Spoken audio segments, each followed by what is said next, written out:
మీరంటే అభిమానం మాకు అని చెప్పుకుంటారు. ఈయన సరే పోయేదేముంది మనకి. అందులో ఇంకోటి ఏంటంటే పంచకర్ల రమేష్ వచ్చేటప్పుడు జనసేన తరపున కదా చేస్తుంది. జనసేన కూటమి అభ్యర్థి కదా సీఎం రమేష్.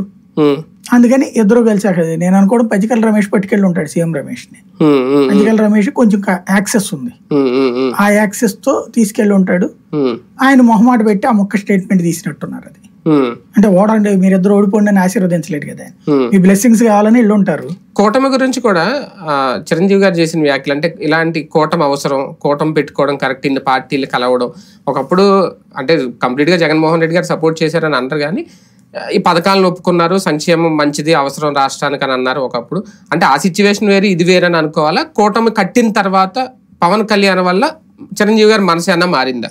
రాజకీయాలు అనేటువంటి దాంట్లో ఏలు పెట్టకూడదని ఆయన నిర్ణయం తీసుకున్నారు. కానీ పవన్ కళ్యాణ్ ఫ్యాన్స్ ఇంపాక్ట్ చిరంజీవిని మార్చాల్సి వచ్చింది.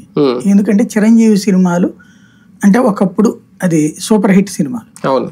సినిమా హీరోలు ఎప్పుడూ కూడా కాంట్రవర్షియల్ కామెంట్స్ ఎందుకు చెయ్యరు అంటే కాంట్రవర్షియల్ కామెంట్స్ చేసేటప్పుడు ఇబ్బంది పడతారు.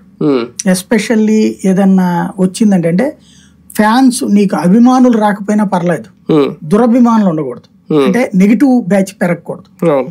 అది జరిగిందంటే ప్రమాదం ఎవరికైనా సరే.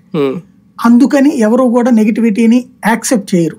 ఇప్పుడు ఫర్ ఎగ్జాంపుల్ ఒక కాంట్రవర్షియల్, ఇప్పుడు ప్రకాష్ రాజ్ ఉన్నాడు, అతను